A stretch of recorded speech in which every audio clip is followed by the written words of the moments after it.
Hey everyone, welcome to Plants and Politics.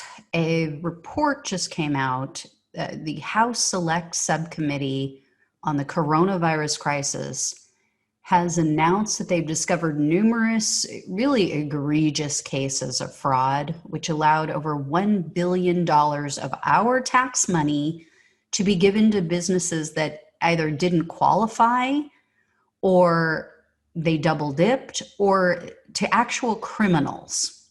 So a great deal of the fraud was due to limited or completely non-existent oversight, which everyone complained about at the time. Everyone kept saying, we need to know who's getting this money, how it's being allocated.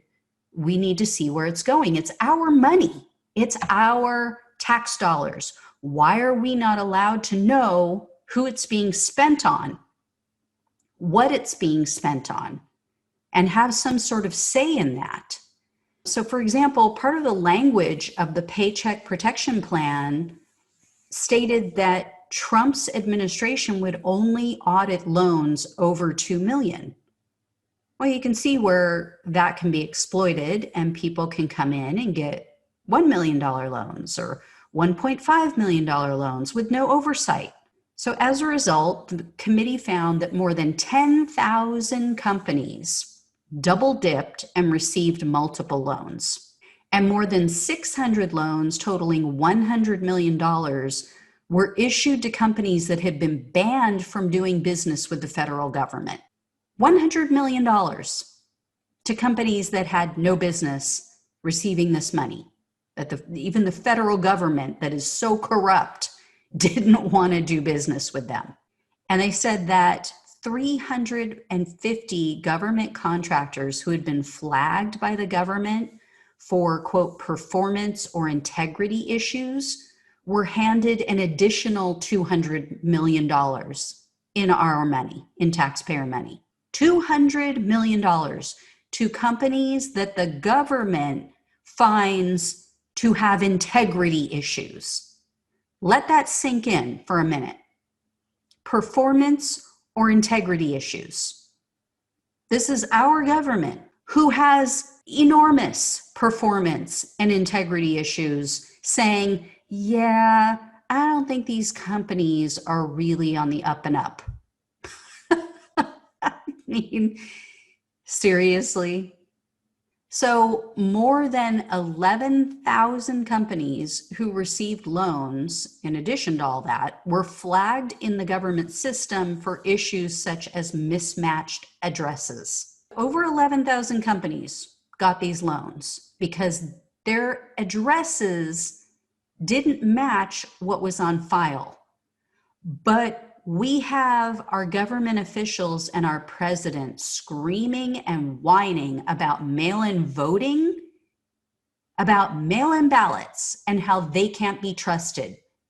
But they're more than happy to take our tax dollars and just, hey, whoever wants it, come get it. We're just going to be handing it out like candy on Halloween. Yeah, it's okay with our money. But they're going to bitch and whine about mail-in voting, which does need to match, or they're thrown out, as we saw in New York.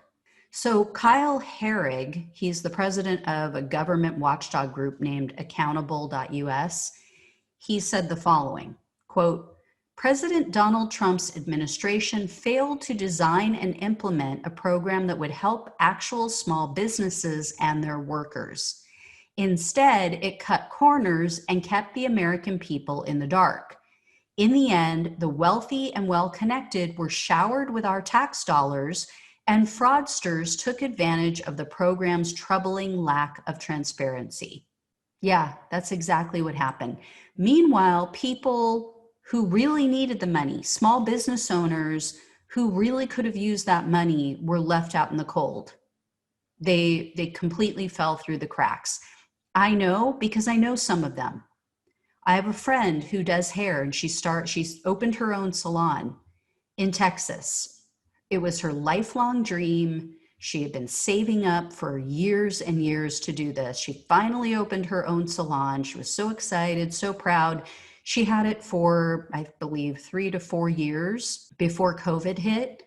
But because she is not a quote employer, because the people who come in and do hair in her salon are independent contractors and not typical employees, W-2 employees, she didn't qualify for any of this.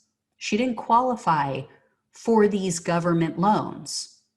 And then on top of that, because her income was so high the year before, she didn't qualify for any of the individual stimulus checks. So she literally got nothing. She had to shut down, of course. She couldn't do anyone's hair. She couldn't open her salon. She had no source of income. It's unbelievable how they left people out to dry. Well, of course, big money interest, corporations, all the people who don't need it got so much more that they weren't qualified for, that they never should have received. It's the same old crap. Anybody who thinks that it matters whether we have a Republican or a Democrat as president, it doesn't. Look at what happened when Obama was in office with all of the banks receiving our tax money. Not one of them went to prison after causing untold damage to our economy, to people's lives, their livelihoods, people who lost their homes, people who lost everything, their retirement, everything, just trying to stay afloat. Not one person was held accountable. And I can pretty much guarantee you, none of these people are going to be held accountable either. It doesn't matter. I understand people thought that Trump was different. He is the swamp. He is absolutely no different than any other Republican, and the establishment Democrats too. So anyway, guys, this is infuriating, knowing how many people fell through the cracks and really suffered an enormous blow to their livelihood and are still suffering. How many people in America report not having enough food to eat, not being able to feed their children, being evicted potentially. Today is September 1st. Rent and mortgage payments are due. We're going to see now how many people can actually make those payments, because there have been millions that couldn't in previous months. And the only reason that many were holding on was because they were getting that $600 additional money for unemployment, but that ended at the end of July.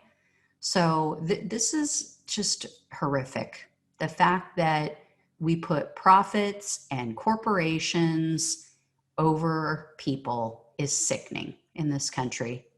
Absolutely sickening. As always, like, share, subscribe. I will talk to you guys soon. Take care. Thanks for listening to Plants and Politics. The only way we can take our country and power back is to spread the truth and build an army. So remember to like, follow, subscribe, and share on Facebook, YouTube, and wherever you listen to your podcasts. Thanks again.